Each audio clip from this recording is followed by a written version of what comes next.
Stanford University. So it's really my pleasure to introduce to you one of my dear friends here at Stanford, Stephen Schneider. Stephen has been just an incredible wealth of inspiration and information for those of us at Stanford who are working at the interface of environment and energy and natural resources. But even well beyond that, moving into the social sciences and the law and policy and psychology of this topic. He is formally the Melvin and Joan Lane Professor for Interdisciplinary Environmental Studies. He's also a professor of biology here at Stanford, and he's a senior fellow in the Woods Institute for the Environment at Stanford. Steve's involvement in climate change actually goes back about 40 years. It's probably okay to say that he was probably one of the people to invent the name climate change. I think it all started around the early 1970s. He was a scientist at NCAR, which is the National Center for Atmospheric Research.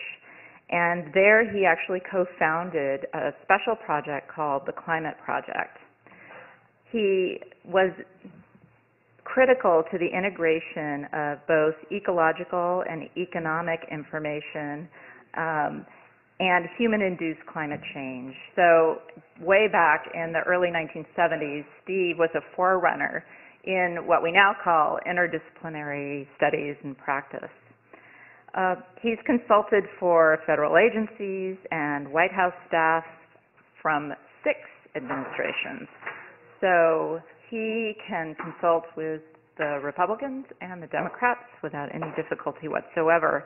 And he's been involved. I don't know about that. Well, speaking as a former Republican, you consulted with me many times when I held that designation. So I can say that he has done that. He's been involved with the Intergovernmental Panel on Climate Change since 1988, and of course has been both a lead author and a synthesis author for a couple of chapters dealing with assessing the key vulnerabilities and the risk from climate change. That work actually led to his recent receipt of the Nobel Prize, along with all the co-authors in the IPCC. He's gotten the MacArthur Fellowship, which is otherwise known as the Genius Award, and he is the author of over 500 books, scientific papers, proceedings, legislative testimonies, the list goes on and on. Steve is actively engaged in improving public understanding of climate change, both here on campus, in the state of California, in the U.S., and well beyond. So it's not surprising that he was happy to make himself available for us to continue that practice and to share with us some of the really key issues and the basic science behind climate change and his perspective on COP15 and the Accord moving forward. I placed on the board, which you can no longer see, a notice about his discussion. It's actually a discussion for which the topic is art and climate change. It'll be on Monday, the 8th, which is this coming Monday, in Y2E2, room 299. And Y2E2 is located at the corner of Via Ortega and Panama. And that will be an opportunity for you to hear about his book, possibly get a signature if you forgot your book tonight, and ask more questions if you'd like. So please join me in welcoming Steve Schneider.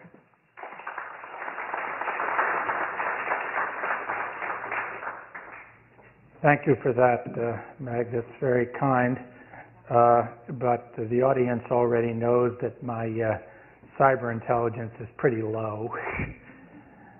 Usually you can get these to work quicker than that. But I'll just go and talk anyway, and when he eventually gets it up, we'll do it.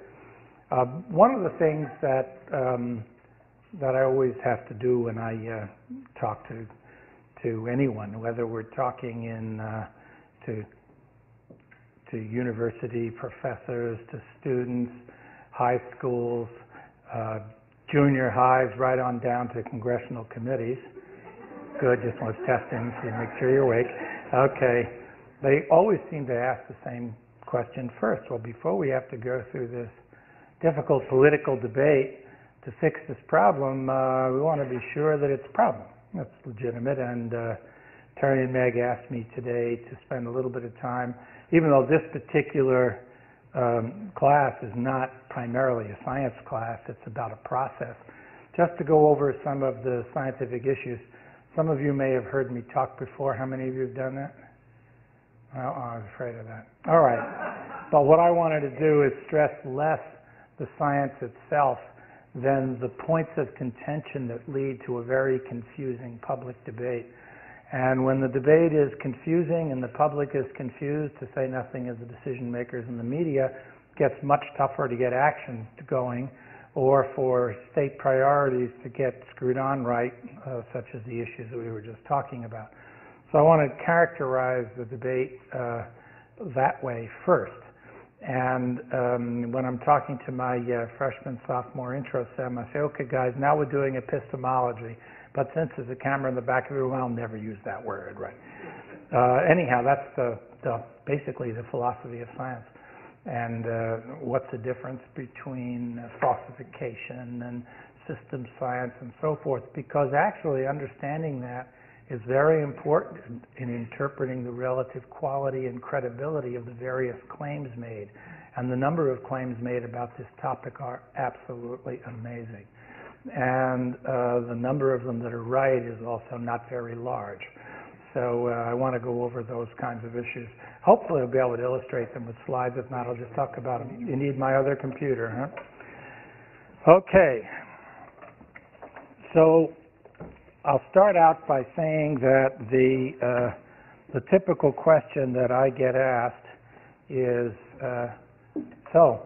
is the science of anthropogenic climate change, right, human impact, is that settled?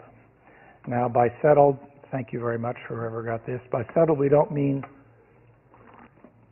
I'm going to move it away because I've actually seen accidents where this falls on the keyboard, and we don't need to go through that on top of everything else. Means the basic ideas are well understood. So I typically, love to do an audience poll, and so I did it in New Zealand about 2 or 3 months ago, and I asked how many people thought the science, basic science was settled, maybe 70%. About 2 years ago or a year and a half ago, I did it in Oklahoma, maybe 7% thought so. They'd all seen the same information. And there we go, I guess it was a computer. So that other one was, let me find it. The other one was actually reset by our IT people. We won't go into that. All right, so people ask me this kind of question. So let's just do that with there we go, with this audience. And so there's the question, how many of you think the basic science of anthropogenic climate change is settled? Easy audience. How many think it's not settled? How many think it's a stupid question? Right, why? Because climate science is not like test tube science. You don't falsify. Eventually you do, but not right away. It's system science. And in system science, there are really, I like to use 3 basic components as well-established components, things almost settled, like the warming trend of the last 150 years. That's essentially settled. It has competing explanations. Greenland's melting faster than anybody predicted. How much of that is due to global warming, theory A? How much is due to natural internal variability, theory B? And then you have to use various studies to try to move the needle on that. And then, of course, there's speculative components. And every single complicated system science, whether we're talking climate science, healthcare, security, education, always is going to be in this category. And there will always be polemicists and ideologues out there. And somebody from deep ecology will grab a settled issue about the extinction of mountaintop species, and they'll be right, but they may not tell you that there's a large fraction of knowledge that we don't know that well. And then somebody from, say, Competitive Enterprise Institute will tell you that carbon dioxide is a fertilizer of green plants and therefore a benefit, and it is indeed a fertilizer of green plants, but it also fertilizes weeds, and in the process of getting in the atmosphere, it slowly gets in the oceans, where it acidifies the oceans and threatens the bottom of the food chain. So you get selective inattention to inconvenient components. In fact, I have a name for this. How many lawyers we got? Well, Meg, you'll forgive me, right? It's what I call courtroom epistemology. In other words, it's not my job to make my opponent's case. So, if you ask scientists, they view that as an immoral philosophy. But I don't agree with that, because if I were accused of something, I don't want my lawyer dwelling on abstractions of truth. I want him to get me off. So the object is in a courtroom, or if you have a civil trial with very complicated technical components, how long do those take? Months? Years? And that's because it takes that long for issues presented by elliptical sides, each leaving things out before the other side exposes that, and the judge and the juries have time to be able to fathom it. Well, so in a sense, that kind of advocacy dichotomy works when you have adequate time the judges and the jurors understand what's going on. But what happens when the judge and the jury is the Congress, the public, the lawyers or the media, and you get, if you're lucky, 10 seconds on the national evening news to get your soundbite in, 20, 25 seconds on the local TV news, 5 minutes in front of Congress. It is inconceivable that a debate polarized into end of the world and good for you, which to me are the two lowest probability outcomes, can possibly be properly communicated through that kind of advocacy dichotomy. And then people become confused. When people are confused, they're less supportive of the, not always oxymoronic honest politician, that actually wants to do something. And they look over their shoulders and they don't see enough of a groundswell of public opinion, and they're not likely to take that much of a political risk. So I'm framing at the outset, before we even go into science, that this is like any other complicated system science. It is filled with multiple outcomes, and therefore cannot be summarized through the media, where most journalists and executives are trained in political reporting, right? Get the Democrat, get the Republican. Fair and balanced. In science, get the end of the world versus good for you. Not only not fair and balanced, but an absolute irresponsible distortion of reality. Because in complicated system science, you have multiple outcomes on a bell curve, and that what the community does is it tries to winnow out the relative probability of each of these things. Not to report that is simply to miscommunicate the nature of science. So most of us in science, watching the nonsense that we see out there in the political debate and the media debate, can only shake our heads and say, as I said in the last chapter of my new book, the last couple of books, the one that I think you were talking about is Science as a Contact Sport. I entitled it, Can Democracy Survive Complexity? And my editors at the National Geographic, who's publishing it, said, too much of a downer, so they called it What Keeps Me Awake at Night. But the real issue is, what scientists do is they evaluate the risk of things. What is risk, right? What can happen, multiplied times the probability can happen. That's a scientific judgment, an objective set of issues with subjectivity buried when it's about the future, because there's no data on the future. It's always subjective by definition. So what you do is use the objective data you have to construct models of how you think the system works. Then you take those models of the atmosphere and models of the oceans and models of the ecosystem, and then they also drive them with models of how many people will be in the world, models of the economics that's expected standard of living, models of technology, how much energy per unit of economic product, and other technology predictions, which are how much carbon emissions per unit of energy. So that's what we call the Kaya identity. And when you take a look at it that way, we have various components of the problem with differing degrees of confidence. So the big fight that we often have is that climate system science, like others, is really a preponderance of evidence-based outcome. It is not falsifiable, not in the short run. So here I could have a hypothesis, right? Acid or base? Well, I don't trust my detector. So I could falsify the hypothesis that it's an acid, right? Litmus paper. What are the colors again? I don't remember. It's too long ago. Red and blue. And I can falsify the hypothesis. Well, that's great, except when you're talking about climate science, nothing is that simple. So we've had surface thermometers which for 150 years have shown what IPCC has called an unequivocal warming trend.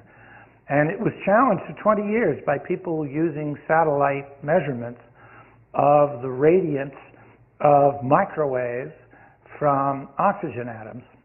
And that was supposed to give you a global picture that eliminated some of the thermometer problems like cities warming up and that, pollutes the record, and airports gives you an artificial warming trend. Thermometers moving from downtown to airports gives you an artificial cooling trend. By the way, everybody corrects for these, but there's a debate about it. So, let's use a satellite. That gives you the bird's eye picture. The problem is that these microwaves are emitted not just from the oxygen atoms as in proportion to their temperature, but from the surface, from thick clouds at different elevations. It's a heroic effort to build a model to reconstruct how to interpret that satellite measured stuff. And so for 20 years it was suggesting there's a cooling trend. And there was a big fight. I don't know if any of you remember that. The satellite thermometer. There is no satellite thermometer. There's a satellite model. And there are real thermometers. The satellite model says that it's not warming. If anything, it's cooling. Well, they claimed, the critics, that this falsified global warming. And of course, if it were the truth, let me plug this in so we don't lose the machine. Had enough trouble tonight. There we go. So and what was the story? The story was that the guys who did that work from NASA lab in Huntsville, Alabama, cannot be faulted for the fact that this is a very tough and complex problem, and getting it right or wrong does not reflect particularly on their scientific competence. What I faulted them for, and have for years, was their claim that it was much more accurate than surface thermometers. And then they became a polarization constantly quoted in the editorial pages of the Wall Street Journal and by the, what we call climate denier set in the Congress and others, as having falsified it, when those of us mostly inside the tent knew that you could not get it that accurate. So finally, after, it was in fact worse than that, because when they were once, one of them was once asked, so when will the climate models, which not only predict warming at the surface, but amplifying with height in the atmosphere, and here this thing is saying the atmosphere was not warming at all, therefore they had falsified the thing, and there was no global warming from humans. And that was the argument for a long time. And eventually they said, well, we'll find out the truth when the modelers admit the negative feedback they haven't been telling us. So that really angered a lot of climate scientists, because not only did these guys insist that their technique was right, when most of us believe that we don't know that, it's going to take a while, but they said that they knew the reason why they disagreed, because the other guys were dishonest. So that set off three groups that normally would not have worked on this problem, and what they discovered independently was that the original guys forgot something. They forgot that the vacuum in space is not a vacuum. There's, solar protons and galactic cosmic rays, and when the satellite flies for a year or two in that soup of protons, very thin that it is relative to the atmosphere here, it slows it down. When you slow down the satellite, it drops its orbit, not by a lot, but by enough to change the angle of the observer, of the instrument observing the surface. As a result, a complicated algorithm they used to invert the radiation signal into temperature created an artificial cooling trend. And when these groups corrected for the angle, they all got the same answer: the Earth's atmosphere is warming. Then there was, oh, but the balloons showed that the atmosphere hasn't been warming since 1979. We heard that too. We heard why that was falsification. Well, it turns out that that also was claimed to be more accurate, 40 balloons, sites, than 1,000 thermometers that didn't pass, to me, the laugh test. But that's what they insisted. So eventually a group in Yale, after this got very noisy and was becoming a political event rather than a scientific event, studied it and discovered why the balloons showed that the atmosphere was warming and then stopped in '79, because that's when the instrument designers changed it from a steel shade around the thermistor to a plastic one, which created, again, an artificial cooling trend. Now everything is reconciled. So you could say, in some sense, that even in systems science we falsify. But we do not falsify by single experiments. We falsify on the basis of accumulated numbers of papers and number of bits of information, and determining the relative credibility of it is not simple. It takes assessment groups like the U.S. National Academy of Sciences does, with multiple disciplines there, arguing out the relative importance of the various competing or speculative components, whether or not they tell you made a mistake on well-established and so forth. That's what the IPCC, the Intergovernmental Panel on Climate Change, does. Now, what I told you, how easy is it to get that into, say, a 20-second soundbite? It's even tough to get it into a 5-minute in front of Congress. So we have a problem where there's a massive disconnect between the nature of the actual scientific debate and the way the debate is carried out in public, which leads, in my opinion, to a massive disconnect between what the public knows about the nature of the problem and the reality. And that's because media trained in political science of get the Democrat, get the Republican, think that they're discharging their due diligence by finding somebody who'll say that it ain't so.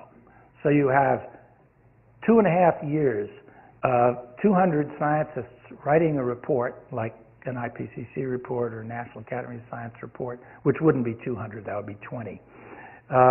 And it goes through 2 rounds of peer review. You have to justify every change you make in it or don't make in it to 3 review editors who independently comment. And then you sit there and the media gets 2 petroleum geologists funded by you-know-who oil company and calls that balance? So this creates a false debate. And that, unfortunately, is a context that is very, very prevalent in the United States, much less so in the rest of the world, hardly at all in Europe. There are some very, very different political cultures in terms of who they believe and who they trust. So the bottom line of this is that public perception is not always based on scientific knowledge. It's often based on perception generated by who it was who gave you the information and who you trust. And all of that we can't forget, because whether or not something happens out there is going to depend upon the perception of constituencies and how they then translate that to the political leaders. So with that background, let's move on. So why did IPCC say that warming of the climate system is unequivocal? That doesn't sound like much of a backdoor. It's a very unusual word to scientists. It's because the 150-year trends of the thermometers, the rising sea level associated with warming, the melting of mountain glaciers, not everyone, just 90-95%, and the work that Terry does that she'll tell you about later, where she was looking at the bloom dates of plants and the return dates of migrants, was all consistent with this pattern. And the probability of chance is really very, very low. But it's not a sophisticated statement, because the fact that it's warming doesn't tell you why. So if you want to fix the problem, you've got to know why it's broken. So if warming is a problem, and we'll talk about that later when we talk about impacts, then you want to know, why is it warming? So Ma Earth is a very, perverse lady. The upper graph is the unequivocal. That's the 1.4 degree Fahrenheit warming the last 150 years, 0.8 C if you like. And she just gives us that. She doesn't tell us how much is due to her and how much is due to us. And I'll show you in a few minutes how we try to discern the relative fraction of that's natural from the relative fraction that's anthropogenic, due to humans. Because that's the key to what your problem is. If warming is due to you don't know what, and it has a problem, then the only correct strategy is adaptation. But if you do know what caused some of it, and it has a problem, then your strategy is also mitigation, trying to slow down the drivers of that change. So the curve in the middle is what I want to focus on. Nope, wrong button. Next. Okay. The blue shows you the slope of increased sea level rise, because that's what that is. I think it's around 10 inches over the last 100 years. And you notice that for most of the first half or a little bit more of the century, it went up at a given rate, and then there was a little bit of a break in the curve when it went up at a faster rate. And the reason for that is that the first part is as the Earth was warming, remember that's the observed part, you're also warming the oceans. And they've mixed that warming signal about a quarter of the way down already, and that we know from studying ocean temperatures. And if you warm up a liquid like the ocean, it usually expands, right? Mercury, the mercury is rising. What does it mean? It means if it's getting warmer, the mercury is expanding, it's constrained in the tube, therefore it rises. So the mercury now is the ocean water, and the tube is the continental shelves. So that's, again, consistent. And I'm sorry to say that we haven't gotten more than a quarter of the way there. So it's going to be very difficult for us to be much under a couple of feet, since we're up almost 1 now. And in fact, it's worse than that because we've only warmed up halfway to where we will be in 100 or 200 years when the thermal capacity of the system catches up. So that means that we've only had about half the warming that's due to be realized, so therefore we're going to have to at least double it, and probably way more than that. I'll show you some of that in a few minutes. Now then there's the red.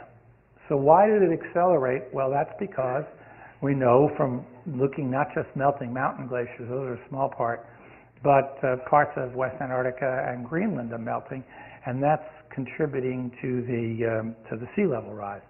Now, what about melting the polar sea ice? What is that going to do to the sea level? Nothing.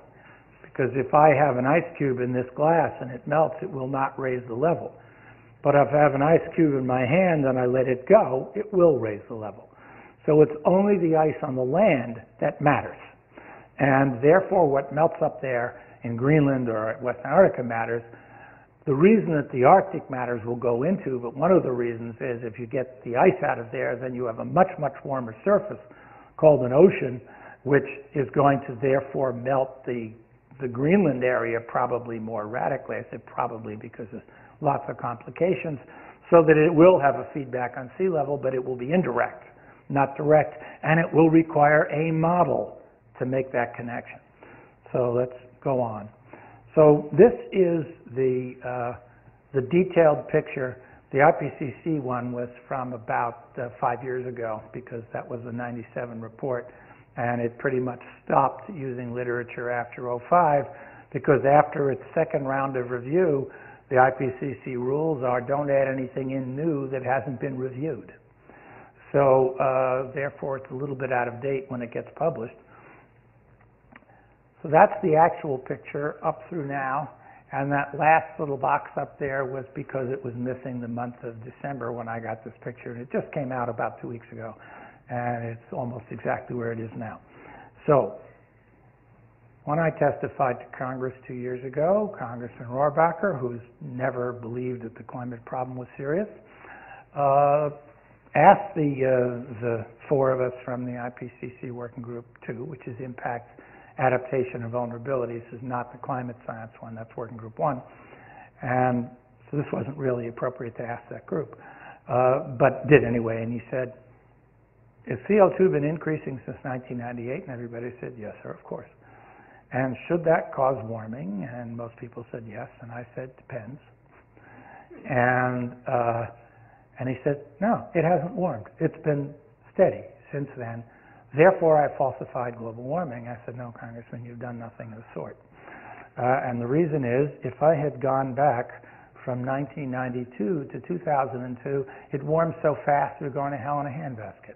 What we're looking at is called climatic noise. Its interdecadal variability is on the order of a few tenths of a degree C. Well, that's smaller than the average amount of warming that you'd get from anthropogenic activities, given if you believe models and so forth. But that if you looked at the model's predictions over many decades, and you look at the measurements, they line up very well. And what you see is periods of no change, periods of radical change bouncing around. And when a reporter asked me about, could I explain that in English, don't tell him sampling error, I said, well, imagine trying to figure out Willie Mays' lifetime batting average by how he did in the summer of 1958. I mean, that's cherry picking. So that's what we call it. When you pick endpoints, statisticians call that cherry picking. Others call that lying with statistics. And therefore, what you have to do is run a 20 or 25-year running mean. When you do that, you see a fairly steady upward trend, just exactly like you saw in the one before.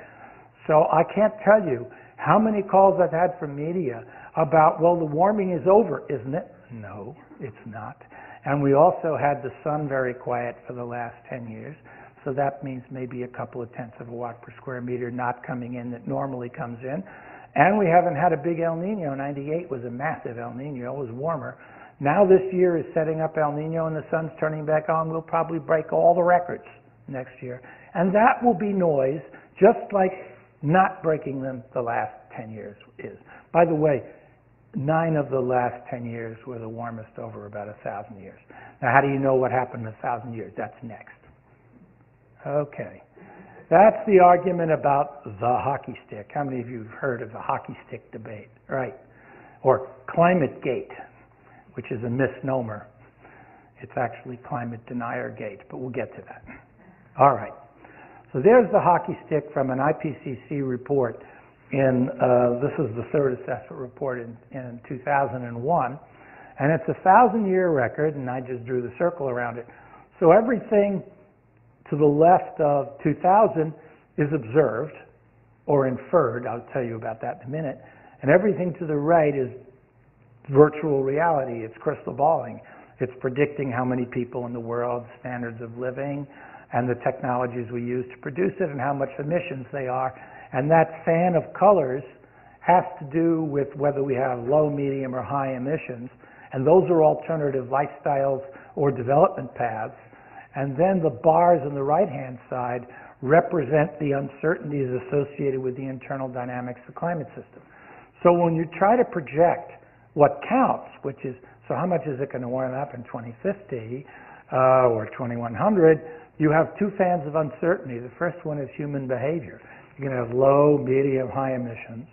And you can predict that, but it's a scenario because you have to guess how people are going to view the problem, what the wealth is going to be, how it's going to be distributed, how much agreement we have. There's a second fan of uncertainty, which has to be done jointly, what statisticians would call a joint probability distribution. And that is the uncertainty associated with how the climate system, right, that complicated thing, reacts when it's pressed to change. So depending upon whether we have a low, medium, or high emission scenario, we can have 3, 5, or 9 watts per square meter of energy added by heat trapping through greenhouse gases. Well, whether it's 3 or 9 makes a dramatic difference in how much it warms up. Actually, not very much, as you can see there in the first 30 to 40 years, but they really separate out later on. So that's what we try to do. So the hockey stick is, see the little wavy red line? That's the handle. And then this is the blade. So there's lots of debate. When was the thermometer invented? Anybody remember? Thermometer invented. Certainly not 1,000 years ago. Yeah, 16, that's not bad. When did we have enough thermometers around the world that we could fashion some reasonable estimate of a global average temperature? If we're lucky, 1850. A lot of people think not until 1920. So we argue about that also. So how do they get the reconstruction? Well, what you do is you say, well, we don't have thermometers, but we have proxy thermometers. If you've got a tree living at the bristlecone pine, high in the Sierras, for example, its rings are thicker. In a long growing season, warmer summer, its rings are thinner. If you've got a tree in Arizona, you better watch out because you're going to be predicting precipitation events, not temperature events. And that's called calibration. You have to calibrate it. And the same thing, you look at the oxygen isotope ratios in coral reefs, which gives you a measure of the temperature of the water at the time. And so there are a number of these proxies.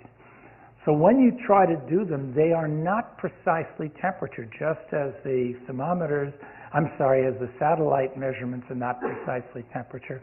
It requires a model, what we call an inversion technique, or in this case a calibration technique, to try to extract temperature from something that's proportional to temperature in its growing season and not necessarily the whole year. So that means that reasonable people can make different assumptions about how to reconstruct that temperature.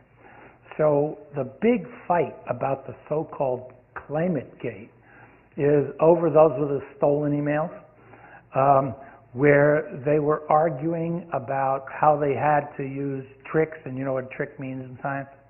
It doesn't mean Halloween, trick or treat. It means you have a problem too complicated to solve, so I have got a clever simplification. And the problem that was going on was that there was a cooling trend in one set of tree rings in Asia, I think it was in Asia, from one group, and there were thermometers nearby that showed it was wrong. So the trick that Mike Mann used was to actually put in the real thermometers during that particular period, so it did not get a false decline. So this has been turned into comedic career and character threatening cartoons by the climate denier set, about man singing hide the decline. It was all out there in literature. So this is what goes on. This stuff gets out there. Media pick it up. We caught the scientists in chicanery. No, that's how they do it. Now, they also caught them very, very angry about their critics. And that's because the critics almost never show up at the scientific meetings. They just write blogs and screeds and do, quote, audits without really being members of the community. So they're not welcomed. That's absolutely true, because they're not part of the debate. Now, that's cultural. That is not a matter of who's right or who's wrong. All of that is part of the confusion that we have to deal with. So what the scientific community did long before these emails were hacked, this is a hockey stick debate, is they said, well, there's a big debate about that, and there's alternative ways that we could reconstruct temperature by different ways to apply these proxies. So there are now 12 groups that have done it, and you can see the handle is wavy as hell. On the other hand, every single one of them, the blade is higher than the handle. So when the National Academy of Sciences 2.5 years ago reviewed this, their conclusion was, yes, that what Mann and Hughes and Bradley did was questionable in a few ways, and that there are other reasonably, equivalent or alternative ways to combine them. But when you look at all the records from all the people who've combined them in the various ways that are out there, the one thing that's preserved is that the spike of the last 30 years exceeds that of the last 1,000. And it was given, I think they called it likely, which means 2/3 to 90% chance. So the whole argument about whether the hockey stick is refuted, and therefore, as is claimed on those blog sites, which really never liked climate policy in the first place, because it either violates their ideology of no government involvement in private decisions, or it's some special interest that doesn't want the price of energy to go up for whatever their reason is.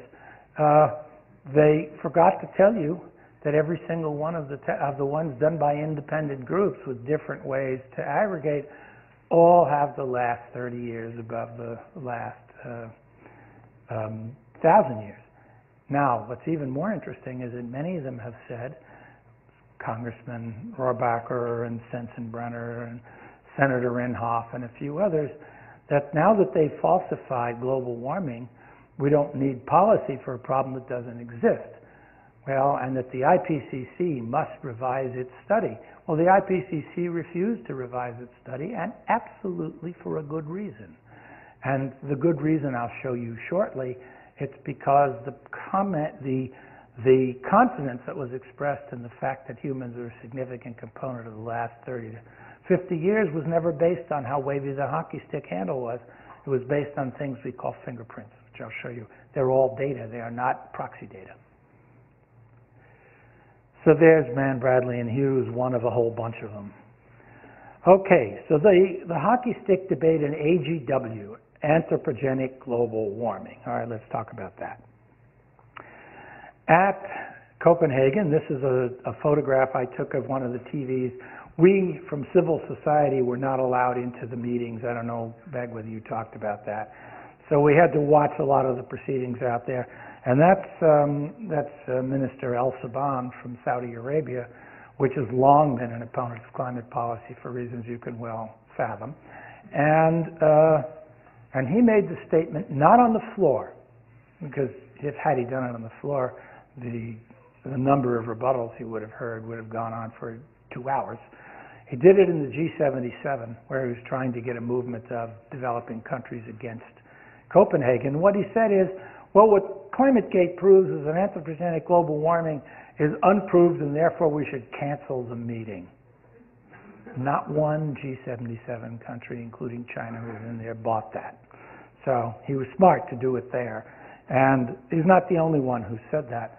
And it was based upon an absolutely false premise that anything in those emails or any other thing that's been out there even gets near the quality of the science that was done. Remember, in those emails, there were 5 or 6 scientists involved. How many were in the IPCC working group 2? 180. 2 rounds of review. In fact, some of the things those scientists were complaining about were done by IPCC anyway. So there's no basis to any revision based on anything in those emails. Yet the media persists on allowing this frame. And it's pretty frustrating to those of us. Now, I said I'd tell you how can we tell how much is Ma Earth and how much is us. Sorry, this complicated picture.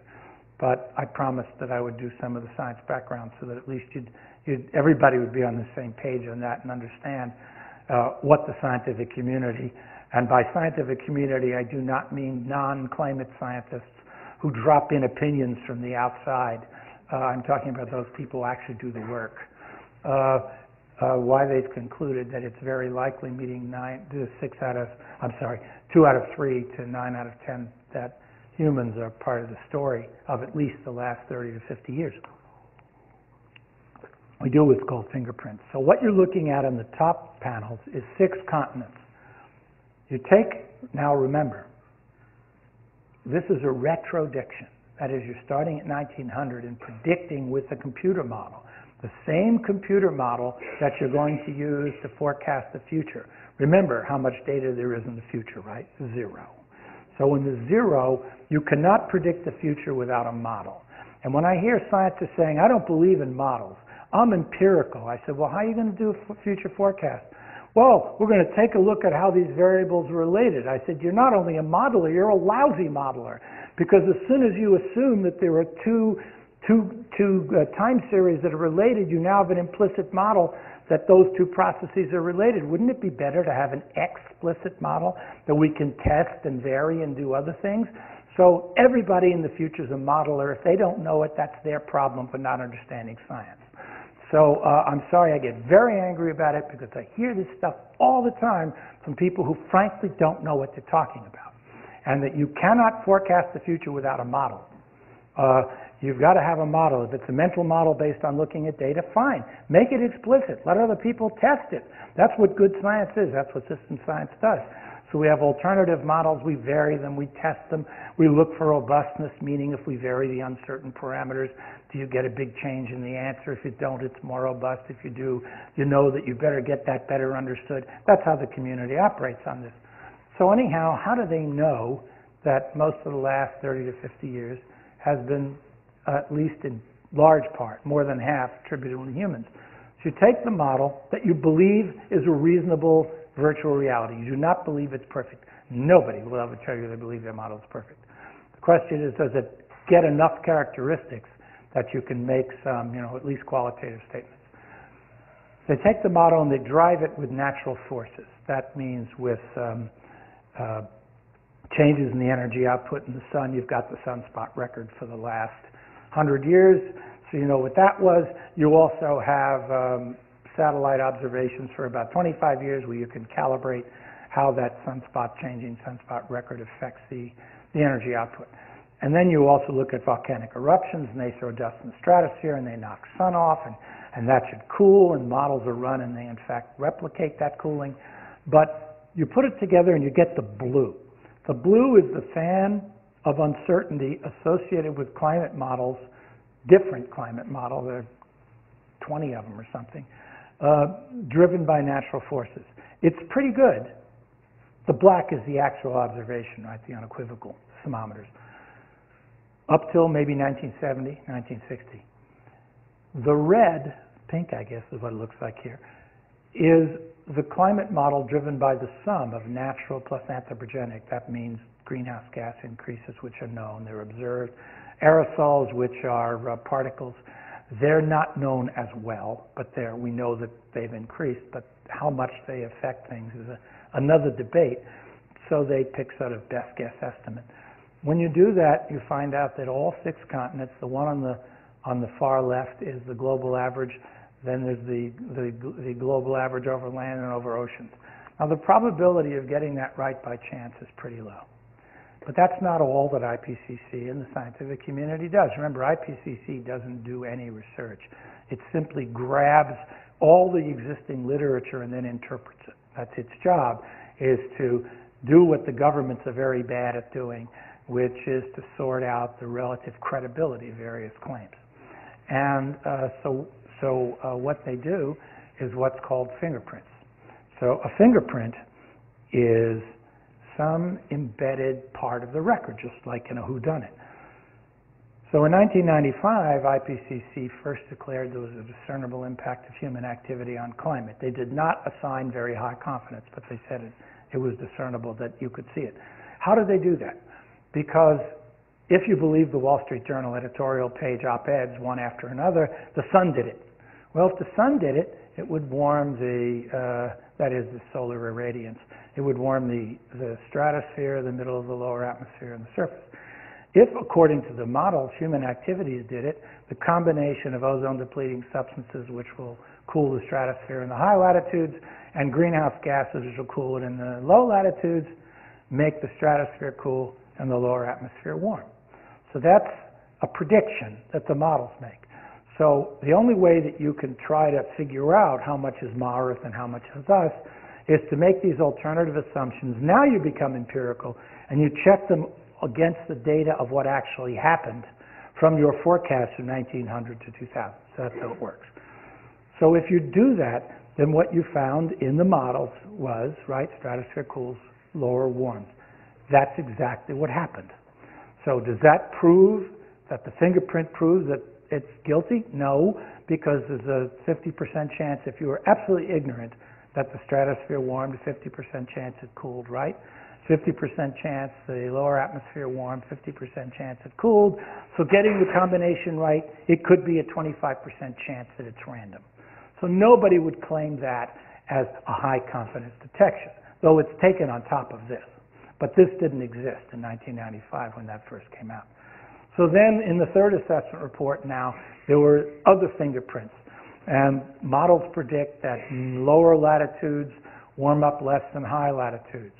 Well, did that happen? Yes. Is that proof? No, it's another 25% chance it could be random, but there's 2 of them. Models predict middle of continents warm up more than middle of oceans because of the heat capacities of the system. Did that happen? Yes. Now you got 3 of them. Models predict night warms up more than day because of a variety of factors. Did that happen? Yes. So you've got 4 independent fingerprints, and plus that, whatever you want to assign probability to that. So if each one of them is independent, that means the probability they're all lining up is 1/16, right, to the power 4. went over it. So that means that they actually should have said it's very likely no, they did say very likely. They should have said exceptionally likely, whatever 95% is. But they were cautious because they knew there could have been a factor we all missed. So they lowered the probability a little bit and they said it's very likely. That was a subjective judgment based on the fact that everything we've done might have missed something. Nobody really thinks that's very likely, but it's possible. So you lower your confidence. That's a subjective judgment that the Working Group 1 authors made. That's where the very likely, the 9 out of 10 or greater chance came from fingerprints. So therefore, the resolution of so-called climate gate is completely irrelevant to the confidence that IPCC expressed in human impacts on climate, because it was never dependent on how wavy the hockey stick was in the first place. It was dependent upon this kind of model, instrumental observation. So again, you can sense why my community is deeply frustrated when it's sitting there and watching a debate that it virtually does not recognize in terms of the actual debate among the scientists. Climate gate? Well, we got a little problem. Where did gate come from? From a break-in in the Watergate complex. I remember it well. Now, supposing those guys had actually succeeded and not getting caught before they ransacked it, and they found a memo that was a little smarmy from the Democrats, what would have been in the newspapers? The break-in or the memo? Probably both. But the point is, those guys went to jail, and even if they found some other memo, they're not likely to go to jail. So the point is, how can you flip villains and victims? By calling it climate gate, it's as if the climatologists are at fault. And there's a media frame. Actually, it's that this was framed by, I will call them deniers. By the way, I use that word deliberately because I do not call them skeptics, because every climatologist I know is a skeptic. When I began my career, you'll find it in my book, In Science as a Contact Sport, the first chapter is on why in 1970 our first calculations were that dust and smoke would cool more than CO2 would warm, and that cooling was more likely. Then I found out within 2 years why that was wrong, and published before anybody else did what was wrong with my own calculations, something I'm more proud of than anything I've ever done. That's what we do in science. We're evidence-based, and you never get wed to an outcome, you get wed to a process. And when the process improves, you report that, and you go through it. So we did all that, but when you look at this, you just shake your head, because a skeptic is somebody who never trusts the final outcome. Remember I said there's always subjectivity, there's always judgment. Maybe we're wrong, let's get new data. So the guys who figured out that the satellite was in fact consistent with the surface thermometers, they were skeptics because they didn't believe what was out there. That's what we're supposed to do. To me, a denier is somebody who does not accept the preponderance of evidence just because there are components of the problem that are either in competing explanations or in speculative mode. It's exactly what the American Tobacco Institute did for 35 years. Cite the minority of studies that found no particular serious effects, or say, and rightly so, they said, we don't know the exact mechanism whereby smoking causes cancer. True. And then they said, therefore it's unproved and premature to regulate. Not true. Because when the data and statistics are overwhelming, then you're making a social judgment about risk. Remember I told you that risk is what can happen multiplied times the odds? Well, what to do about that is called risk management. And that depends upon what your values are about what you fear versus what you want to do and how you want to spend money in a world of limited resources. So it's legitimate to have people who all agree that, for example, climate change is real, have some say, no, but I don't want to invest in that. I want to invest in clean water. I want to invest in health rather than in that. And others who say, no, it's a planetary life support system. We can't take a chance. That's a legitimate political debate. That's where every opinion is equal on how much we should be valuing the relative importance of alternative calls on the public treasury or our own decisions. All opinions are not equal about risk. You have to know what you're talking about. And that means you have to go through a startup investment of learning about what goes on and that science is not about equality. This is something that's very, very painful to people on the outside. Science says that quality trumps equality, and that if you want an article published in a refereed journal, you are not entitled to see your work appear in proportion to how much you submit it. You have to go through a peer process whereby the evidence, the models, and the things that you cite are cited which according to the state of the art. That's not truth. That's just the best understanding at the time of the availability of the literature and what you can learn, and you have to demonstrate that, that you fit within that. Now, people like to say, oh, wait a minute, what do you mean peers? Galileo's papers would have been rejected. Indeed, they would have. So would Einstein. Now, why do we, well, it wasn't initially. Why do we venerate guys like that? Not because paradigm breakers are common, but because they're so rare. Most of the time, conventional wisdom is right within a range, and it's very rare that you're going to overthrow something based upon a vast preponderance of evidence. In this case, thousands of studies, about the warming and the issues I showed you. Is it possible that we missed something? Of course it's possible, which is why we refer to things like very likely, which still allows up to a 10% chance we blew it, even though there's no evidence that we blew it. You just still say, well, I got to retain that skepticism. So again, that's a very important component of understanding how science works. I'm actually very frustrated because many of my colleagues even don't study these things. We give out, unfortunately, not just at Stanford, everywhere else too, we give out PhDs in science with no PH in them. Very few people really learn about the basic philosophy of science and how it works. And there are still people who think that it operates on the basis of falsification, which is system science, as I told you, does by community action over decades, but never in any new study. If a new study comes along, like we had last year, oh my God, the massive chunk of ice broke off from West Antarctica, therefore, we've just proved global warming is serious. Nonsense. There's this needle of preponderance built up on thousands of studies. It hardly moves.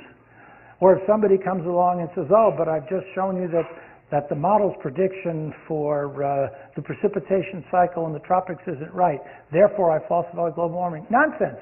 Moves the needle of preponderance trivially. You have to have a group assessment of every one of these over time to make sure the data was collected right, the models didn't make errors, that there are multiple replications, and that's how we work. The biggest problem that we have with climate policy is that as the scientific community goes through that enterprise, and that is generations long, it is possible, and we're going to get to that, we're going to get to that. Pretty soon, what happens is you discover the possibility of serious outcomes that you might not be able to reverse occurring before you have very high confidence in every aspect. So now you're back into the risk management game about how do you want to take risks with planetary life support system versus how do you want to take risks with security and with health and other things. And all of those are legitimate public policy debates to try to weigh these relative things. I happen to be a pluralist and think that we need to invest in all of them. But that's my personal value judgment. That's not scientific opinion. Okay. What I would argue is climate denier gate, because they're the ones who broke in. Why don't we focus the problem on who did the stealing rather than the other way around? Anyhow, all of this is part of what I like to playfully call meteorology. And those of us who produce science, if we are ignorant of all the issues I just spent the last 45 minutes on, then we get murdered when we go out there. I've seen scientists go in front of Congress and start talking about their preferred policies. They've never looked at a supply curve. That means how much can you cut emissions at a given price. They haven't done cost-benefit analysis. And then they get killed by somebody who might even be wrong, but who knows the discipline. So there's a tremendous pressure on us to become competently multidisciplinary, which you have to be before interdisciplinary. And it's one of the things I'm very proud about Stanford for, because we have the Emmett IPER program and Earth Systems and a number of interdisciplinary programs where we train our undergraduates and our graduates, And they make a trade-off between content, the typical way that we used to train people in disciplines, learn as much as you can, be the best in the world at the detail, but then you don't really have any context into how it fits in, and we also give them broader training so they have some idea about context. But I'm not going to pretend that that isn't a trade-off. So it's one of the reasons we always recommend to our undergraduates who do interdisciplinary work, in fact I do it a lot in this room where Earth Systems 10 is, that they should get a coterminal master's degree, because that way they can graduate at the end of 5 years with as much depth and content in their track, whether it's biology or economics or whatever, or geology, and they also have the advantage of the context, which makes them A, a better citizen, and B, more able to fit in seamlessly into the policy world. Anyhow, on we go. So it's in the book. We won't go. Okay, how many of you remember this picture? If you saw Al Gore's movie, you saw that, right? So it shows rapid melting on the sides of Greenland. Immediately, it's competing explanations. School A, global warming. School B, natural internal variability of climate system. Takes glaciers 1,000 or more years to do very, very large changes. You can change the dynamics of the North Atlantic sector a lot in 20, 30 years. At the moment, those competing explanations, not at the moment, but when this was said, you couldn't distinguish. So what can you do? Well, you can hang around 50 or 100 years and find out after the North Atlantic oscillation flips back to the other mode, whether this continues. And if it does, oops, I guess it was global warming. But by that time, it could be 20, 30 years from now, and we could be committed to potentially irreversible change. So is there any way to accelerate the process of learning? And here's where you use what's called Bayesian updating or subjective probabilities, which means that you evaluate, you build a model of how you think the system works, and then you evaluate components of the model and look for consistency. And I don't have time to talk about it tonight, but I had a rare form of cancer, probably still do, in 2001 called mantle cell lymphoma. Any doctors here? No? Oh yeah, okay. Well, you know that medical profession loves clinical trials on cancer treatments. Let's find out, let's give them a placebo and give them the drug, and we won't go into what the Hippocratic Oath says about giving somebody a placebo, right? Greatest good for greatest number. So in any case, and I'm all for getting that kind of data, but there are serious problems, because what happens if you have what I had, mantle cell is a rare disease, there was no clinical trial. So what I told my doctors is, no, we're not going to wait for a clinical trial. I don't feel like being dead, since there's a 2-year life expectancy for this disease. So we're going to build a process model with your knowledge and how it works and apply decision analysis. And of course I was talking Greek. So I wrote a book, The Patient from Hell. It explains all that. But it's in fact no different than it is in climate policy. Because in climate policy, you're dealing with a future for which there's no data. So you're constructing a model of virtual reality. You pollute the model, and then you ask, how much does it change?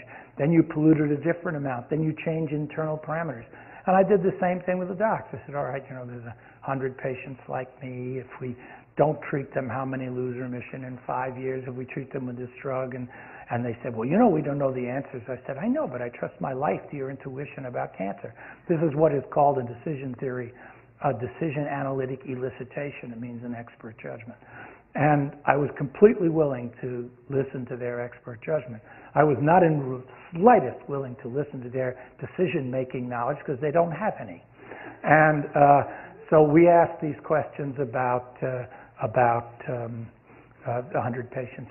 And what I ended up showing them, because the practice at the time was to wait for the cancer to come back, because they didn't want to give you a drug until they knew you needed it, because we believe in do no harm. And I showed them that waiting for the cancer to come back gives me about a 50% chance of being dead. And if we could preempt it by a maintenance therapy, then it maybe only gives me a 1% chance of being dead, and that their belief in do no harm was in fact doing egregious harm, and not on the basis of them being evil. They weren't making second payments on third boats. They're very decent people. They're very, very busy. It's that they were never trained in decision analysis, just like most of my colleagues are not trained in how the outside world works.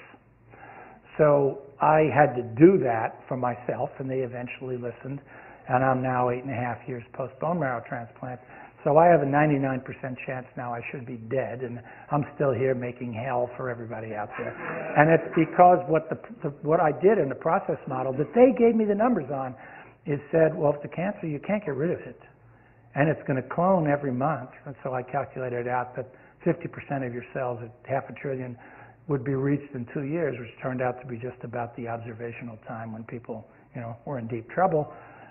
Then what we want to do is it grows, we knock it back. It grows, so you can't get rid of it, so manage it. Manage it with a monoclonal antibody. That's what I've been doing, and someday I go for another treatment. I'll be doing that for life, as long as that is. And so again, this is applying principles of decision analysis to elements of understanding how the system works before you have all the data.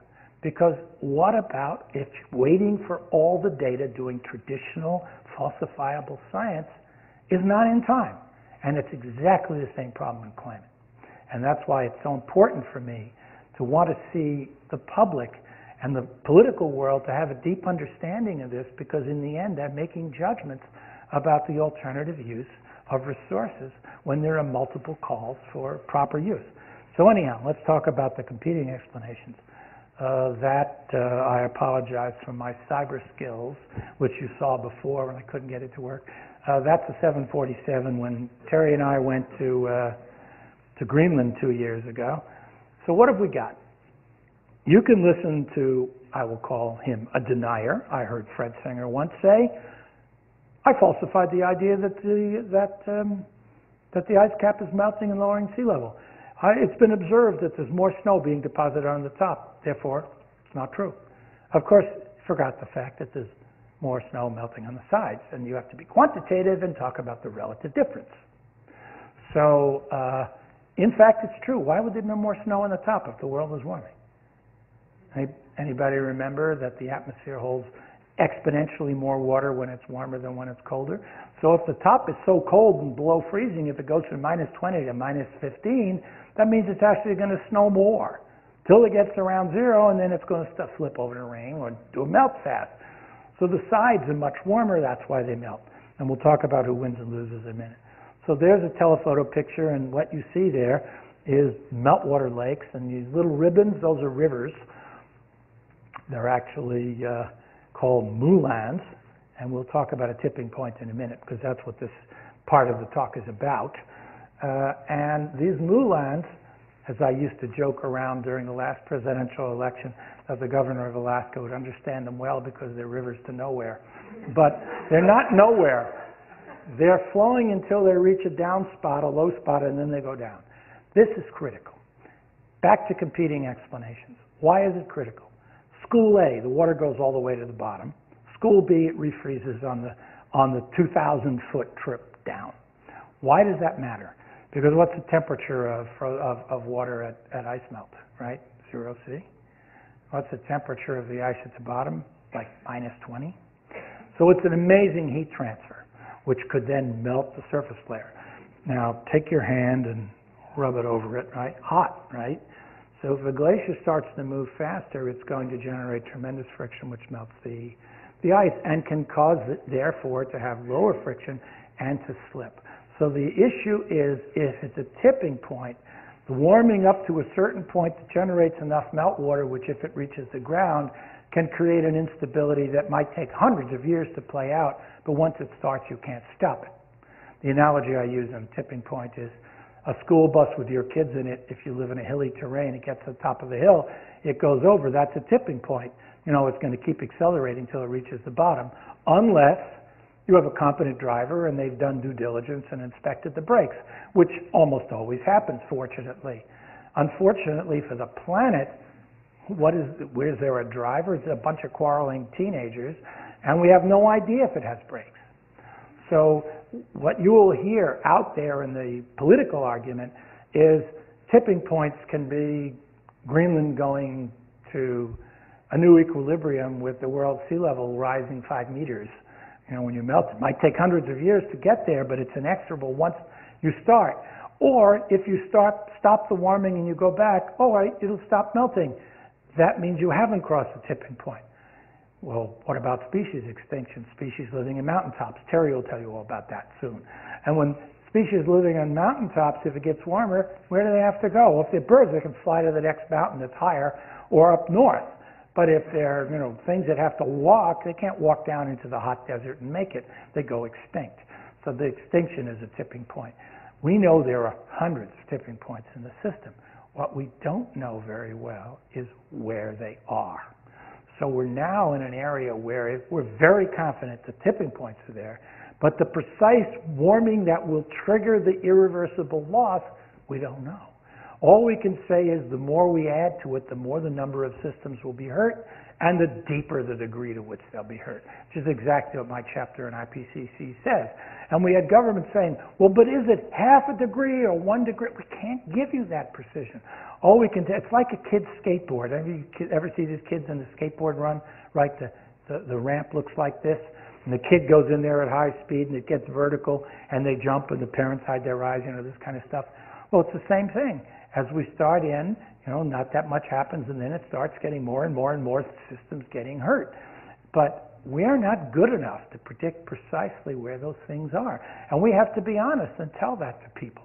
But we do know with very high confidence that the more we delay and the longer we keep adding temperature, the more the number of systems and species extinctions and things like that are going to be harmed.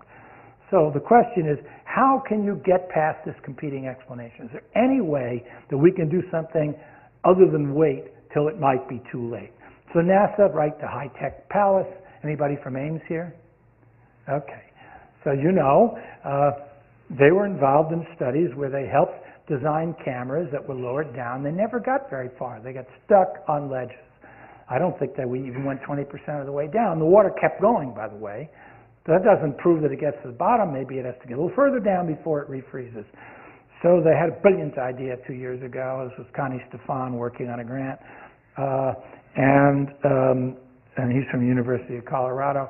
And their high-tech solution was that. If you look very carefully, you see there's a phone number on the back. And they took out ads telling the Inuit hunters, if you cut this out of the belly of the beluga whale, make sure you call the phone number because these are tipping point detectors. In fact, I always like to think and joke about the fact that if they called them tipping point detectors, instead of buying them for $3 over at Toys R Us, they probably paid $300. But that's another story. So I was teasing Connie about that this summer when we went to an IPCC scoping meeting for the next round. And I said, don't you get a little crap for this? Yes, I do.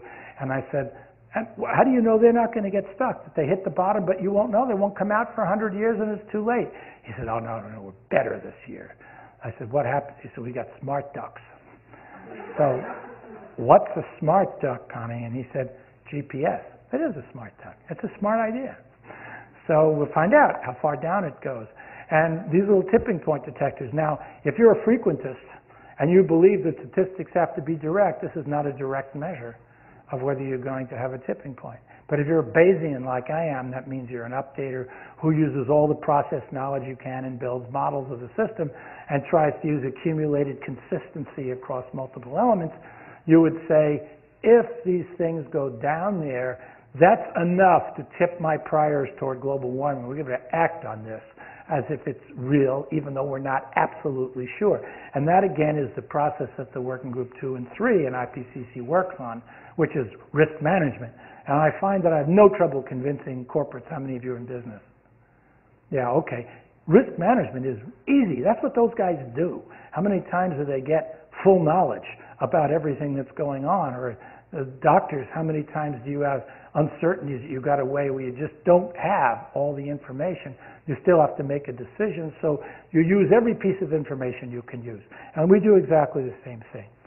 So this is what Connie did 2 years ago, and I think it's fabulous. Why don't they try putting dye in the water? I don't know if you'd be able to measure it, but it's possible. Suggest it. Conrad Stefan, University of Colorado, tell him dye. I don't know how diffuse it would be or what the rules are. Good idea. That's what we need. We need more and more ideas like that. Actually, I would probably recommend something like rather than a dye necessarily, a very rare molecule like some kind of chlorofluorocarbon that's not going to freeze, it's not going to have any characteristics, it might disappear. and where you could use Jim Lovelock's capture detector, electron capture detector, and pick it out at a part per trillion. I'm sure that there are ways. That's how I actually want people to find out whether carbon capture and sequestration underground works, by using these injected molecules. But these molecules have different molecular weights, so they're going to diffuse differently. Every time you get into these damn system problems, you'll always have these multiple components. But it's a great idea, and we ought to pursue it or something else like it. So here's what Jim did to try to update our Bayesian priors. Connie Stefan. So you can see this is now 3 years later, and the melt is even more documented than before. So now we're trying to deal with, is it natural or is it us?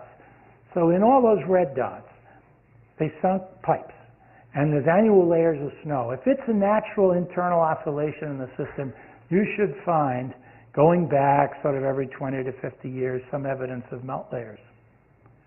And every one of those red dots, there's no evidence of melt layers. And it's only at the surface. So what my glaciology friends tell me, that's evidence of first melt. And therefore, my priors have tipped over to this is much more likely global warming than internal oscillation. It's not a direct test, but it's a very important indirect test. So when you see, again, confidence is assigned in places like IPCC, it's based upon the people who read the literature having that kind of conversation. Now, sometimes there are mistakes. There's ridiculous error that was made in the India chapter where somebody assigned high confidence to a prediction of melting the Tibetan ice sheet in 2035. Yeah, it was egregious. It was terrible. And that's because they violated the uncertainty guidance principle, which Richard Moss and I forced on them in the year 2000, which is that all author groups should discuss the relative strength of the evidence and then assign a confidence. Well, they didn't do that on that particular one. Most people do. Yes, sir. I just want you to repeat that. Did they sunk these things down how far? I don't know how far he went. Far enough to be able to get a couple of 100 years. Right, Connie. He'll tell you how he did it. He's a very, very forthcoming guy.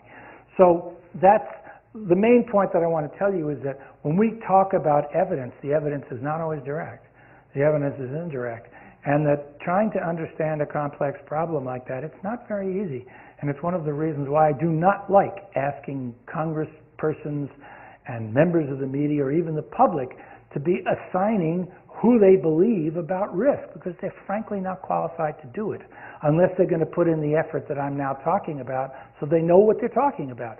What they are not only qualified to do but obligated by being a citizen is to decide whether they want to hedge against that possibility or not. And the only way you can do that is to have some understanding of the relative likelihood, which requires some understanding of what we're talking about, and why I very much appreciate those of you who've come in and taken time out of your busy lives in order to come back to a continuing studies class. And that's, to your credit that you're willing to subject yourself to guys like me for an hour and a half.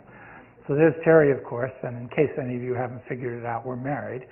And there we are in Ilulissat, Greenland. And I got that. Well, a lot of people go to Ilulissat. It's very pretty, right? See the mountains back there? Anybody here been there? No. What time of year was it? You bet it's the summer. August. Yeah. Well, that's not a mountain. That is one of those. That photograph I took from 39,000 feet. So there's Ilulissat in the red arrow. This is an ice stream fjord, and every one of those big white blotches are massive icebergs. So what happened is, this used to be a grounded ice shelf, just like in West Antarctica.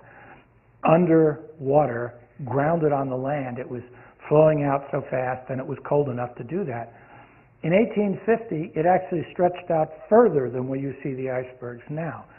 Over the next 100 years, it receded maybe halfway, and in the last 30 to 50 years, it went all the way back, like 100 kilometers total. Now, why does that matter? It matters because now you've got the ocean right up against the continental ice shelf. And as a result, the ice shelf is very tall, like 1,000 feet high, because it's not the slope down. As a result of that, and water is like a hatchet, it can chop off bergs. So it's a rapid deglaciation. And this is the fastest flowing ice stream in the world. So there's a lot of question about that. Now, it's not the air temperature that people think melted. It was increase in ocean temperature, but of course, that's due to the oceans touching the air in other places. It gets very complicated, but on the other hand, that occurred. Now, so we went out there in a fishing boat, and it was double hulled. That made me feel slightly better. You feel all these bumps and crashes, and I kept trying to ban the thought of the Titanic from my mind until the guy I was with, Akalukling, and he said, "What are you worried about that for? We have a real risk." I said, "Oh, really? What's the real risk?" He said, "Remember, that's just the tip of the iceberg. And it melts underneath, and if it gets to an unstable, it rolls over." And then I said, "Oh, so what do we get? 10-foot tsunami?" He said, "You'd be lucky if it were only 10 feet. It's not going to go around the world, but there goes your boat." So I was not interested, in having that happen. But, we have to roll up our sleeves and take risks to be able to show slide lectures to our students. So anyhow, it's a good thing I didn't know that before I got on the boat. Anyhow, it's very pretty out there. I don't know if you can see the moon and the sunset. And this picture is actually in my book. National Geographic allowed me to do a photograph, and then the turkeys put it in black and white. But anyhow, just because the budget was bad this year. All right. So anyhow. So there's what you've seen, and what I'm trying to show you is I spent a lot of time on this because it's very important to determine how serious this kind of issue is, because raising sea level 5 meters, that's going to move a couple of billion people back and destroy a lot of trillions of dollars of infrastructure. Plus, it brings the ocean closer to settlements, which means when storms come along, the storm surge goes further in and does more damage. So there are a number of reasons why one has to worry about it. But I don't want to give you the impression that all climate changes are bad. That's to remind me to tell you that, right? The current rate of warming, be able to swim over there and eat them in under 5 years. Of course, this guy's in trouble in any storm surge. He doesn't have a very good ecological base on his island. And the truth is 95% of big fish are fished out of the sea. You'd think these guys are going to make a year with long lines out there. But it's still, cartoon's a good way to do things. All right, that's not a cartoon. That's a picture I took last June in Svalbard, Spitsbergen. That was the first cruise ship that's come to Spitsbergen, I understand. There was about 1,600 people on it from Southampton, England. And I was there at the Norwegian research station. We were having a meeting. And that's because in June, there's been ships there before, but this is June, early June. It's the first time it opened up that early. So, and then these 1,600 people were all walking around the place, and they were very properly guarded. They were armed guards. They didn't tell them why they were there. They were wondering, why are these armed guards keeping us in the pathways? Because there's this funny, cute little white creature, right? The polar bear, who could see those 1,600 tourists and think they wouldn't have to eat the rest of the summer. Anyhow, this is the question. This is a benefit to the shipping industry, without doubt. It's a benefit to people in the tourist industry. And when I went to Greenland, as I was telling you, we talked to the Inuit elders, and I said, well, how much has shipping increased? They said, about a factor of 3 in 2 years. Really? We now had more people coming on cruise ships last year. That's what you went to the side program we did on indigenous people and on the Inuits in Copenhagen, and Akaluk told me that there are about 65,000 Inuits on Greenland. That's the bulk of the residents, and they had more visitors in the cruise ships. And I said, well, what do the Greenlanders think of that? He said, it depends whether they're merchants in the tourist business or whether their elders worry about the culture being destroyed. So immediately, I'm not going to tell you it's right or wrong. That's a value judgment that they'll have to make for themselves. But they also have lost their hunting culture because it's getting too dangerous to go out on the sea ice because it's getting too thin. And of course, they did absolutely nothing to create that problem. So when you look at it, you could say, all right, let's go to a cost-benefit analysis. You can dollarize the benefits of shipping in the tourist industry. You melt the ice in the Arctic, they have shorter routes. So you have tens of millions of dollars there, that's plus. But what's the dollarized value of the Inuit hunting culture? How much is the equity worth? When you go to a place like Copenhagen, I don't know, Meg, whether you told them about that, the biggest fight that you get is ideological, paradigmatic, about whether it's ethical and appropriate to try to use efficiency, aggregating dollars for the cheapest solution, or whether it is in fact more appropriate to talk about equity, who created the problem, is responsible to fix it, and who's hurt, rather than dollarizing it. And there's no easy agreement among those groups. They have diametrically opposed value systems, yet somehow we're all on the same planet, and we've got to work out some way to deal with it. Is it side payments to the losers? That's an issue for another day, but let me go on. So let's talk a little bit about ecology. Terry will talk more about this. Aren't they cute? Anybody here seen polar bear? Other than the zoo. In the zoo? Yeah, okay. Now what would happen if you walked over out there in the wild, or even in the zoo, you pet the bear, nice bear, it's cute, right? You get a Darwin Award, right? They're mean. And we don't want them here because they're nice. We want them here because of another inherent value. They're just a volume in nature's Library of Alexandria, and you know who the barbarians of the gates are. So the key is, how much is that worth relative to the benefits of the shipping industry to protect that ecosystem? Remember, I don't think polar bears are going extinct. That's another complicated issue. But its ecosystem will go out, and probably the gulls that depend upon the carrion will probably go extinct, at least the ivory. So again, life's very complicated. There's an old expression, right? In nature, you can't change just one thing. So you affect the ice that affects the polar bear, but then in a way, the one that'll probably go extinct is the gull that feeds on them. Okay. Now, if you're an iconic figure, you've got to take some hits. Right? Anybody ever seen this? This is what it's like on the web. Notice the middle polar bear did not learn the lesson of the epidemiology of tobacco. And of course, I call this victims as villains. And my favorite one is That's a good question. And how did the penguin swim across the warm tropics? That's interesting. But come on, it's good cartoon. This one's my favorite, right? This is the revenge of the polar bear, right? The bad news is the ice cap is melting. It's going to be almost impossible to catch seals. And the good news is if we keep moving south, there's tons of fat animals called humans who can't run very fast. And if you see in the corner of the map, it's called the map of meat. And you also notice, those of you who care about these things, as I do, that it's gender, race, and ethnically appropriate, right? They'll eat them all. Anyhow. Yeah, right. So this is another cartoon. So the polar bear is a canary. But the main point that I want to get out of this is, even though I don't think polar bear is going extinct, it's going to be able to live on land. It'll probably cut the numbers down substantially. How do you dollarize it? How do you treat it in cost-benefit analysis? What's the correct metric for an international discussion with people who have radically different values about what value is? And that's also true in the U.S., but it's especially true when we go to those meetings. And what I have called for is just listen to them before you tell them they're wrong. You know, you can't make a deal until you understand each other and have some trust, and that doesn't happen when you don't understand each other. So that's all part of it, and why, again, I get kind of angry about this fraudulent media debate about an issue that is almost no correlation with the way the issue is discussed inside the tent of those who know what they're talking about. All right.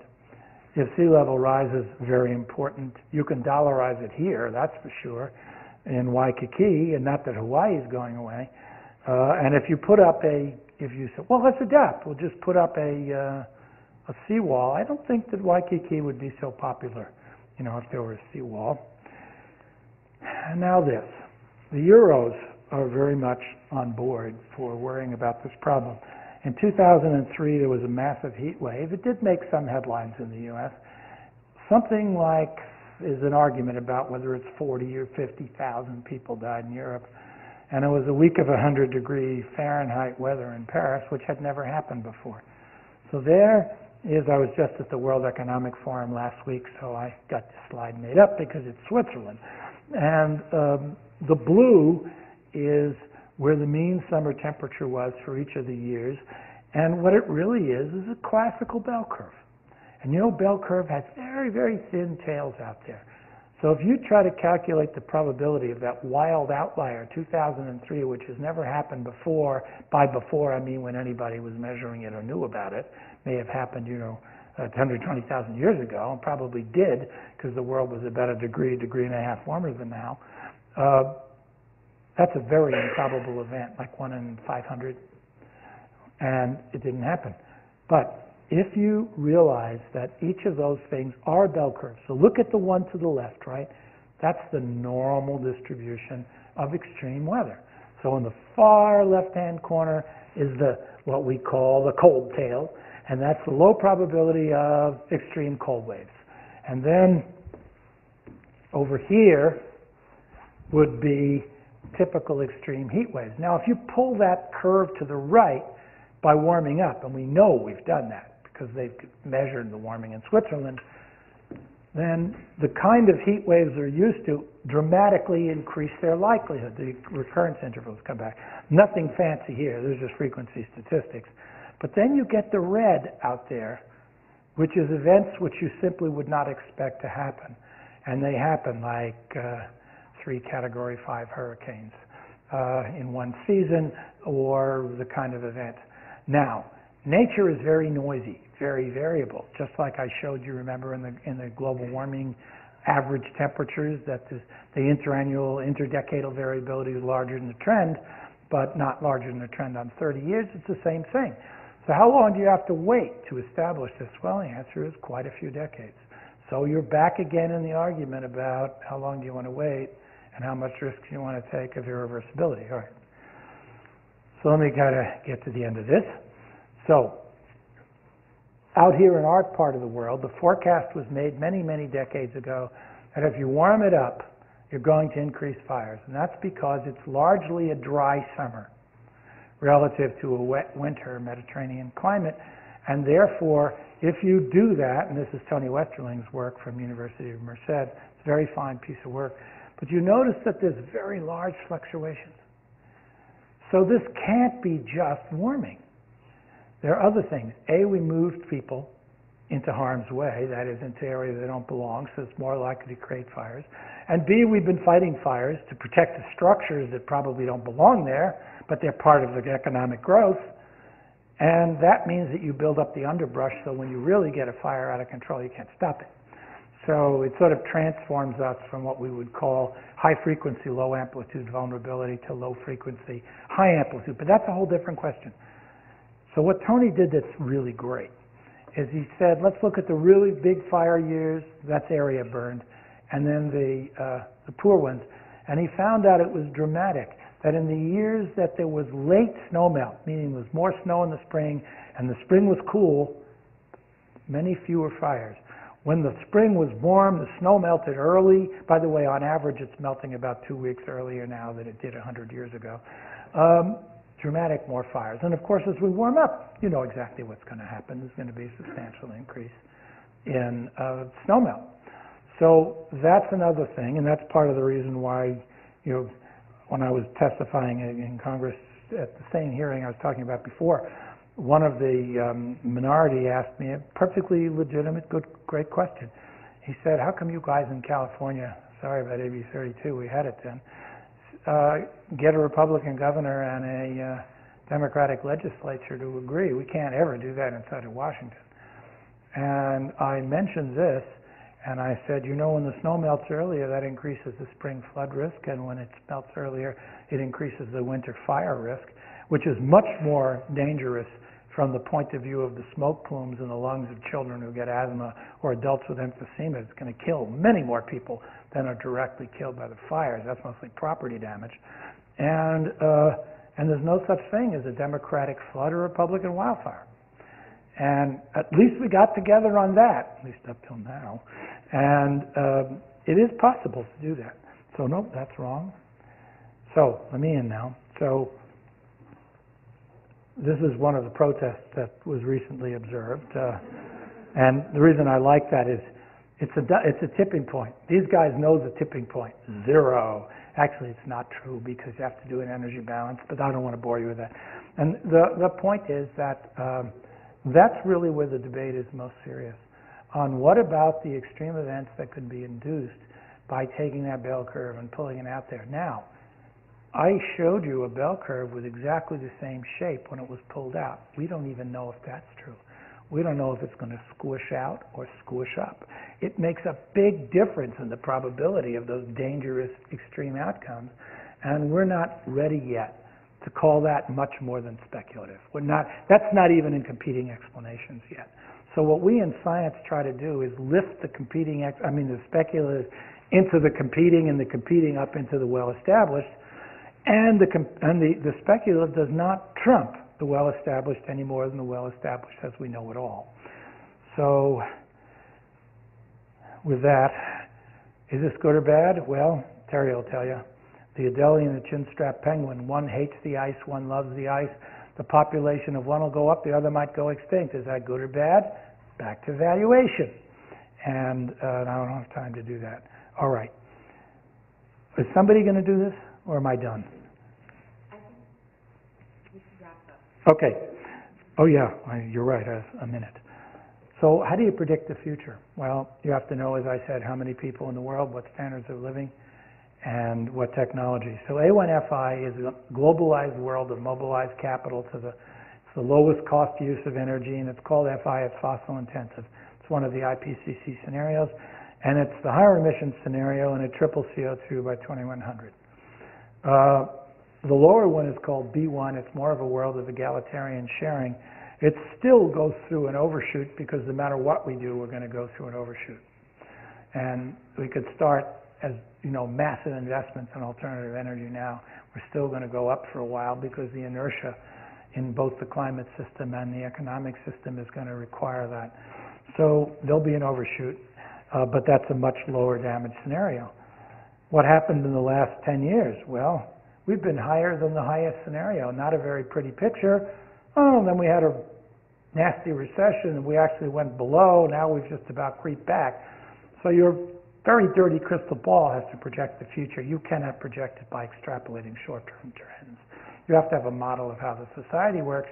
And it's critical for that lower fan of uncertainty which determines how much the risk might be. And in fact, that fan of uncertainty can change if people actually implement policy that changes the probability away from the high ones toward the low ones. And so if you go forward in time, you see that like we had the other curve. That fan of uncertainty is this is temperature on the upper, on the left axis, and time, 2000 to 2100. This is a fan of uncertainty, and that's due to the differences in how much we emit, therefore what the concentrations are. And then what you don't see, and I don't have time to explain this in detail, but these bars on the right, that's the second fan of uncertainty.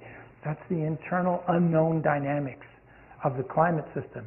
You put them two together and you've got an uncertainty between about a little over 1 more degree if we're very, very, very, very lucky, or as much as 6 or 6.5 if we're very unlucky. That's the temperature difference in an ice age and interglacial cycle happening in a century, not in 5,000 years, which I don't hesitate to call catastrophic. So knowing those probabilities are very, very important to whether people will act on them. And what we try to do is frame them that way. Oh, yeah, mitigation means bring it below. This is the summary.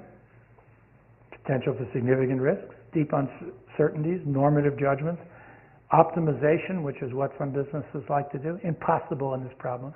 Way too much uncertainty, you don't know how to value the alternatives. This is a negotiation. This is not an analytic. And the best way to see it is that. I view that as something people can understand. We're looking at a wheel of fortune for the Earth's future. And if we're lucky, we get the 1 to 2 degree slots. Lucky, that's more than 2 times where we are now. That's the best. And if we're unlucky, we're out there near the Ice Age interglacial end. And what mitigation is about is taking those slots and getting them fatter and getting the other slots skinnier. And that's what risk management is. And you have much more adaptive capacity at the low end than you do at the high end, where you basically can't even adapt. So what most people, that's why Europe and others have said 2 degrees is the max, because almost all the systems that we study show it gets very difficult to adapt above 2 degrees. So it becomes a clustering of when you have a lot of serious damage. That's what we're trying to head to. That's what Copenhagen was talking about, though it didn't get it in stone yet. But it did lay out, as you'll discuss more later on in this quarter, it did lay out at least a number of talking issues. So that's on the table. And then if there's some good international will, we might in Cancun and the one after that start to finally codify that into international agreements. Stay tuned. Thanks a lot for listening. For more, please visit us at stanford.edu.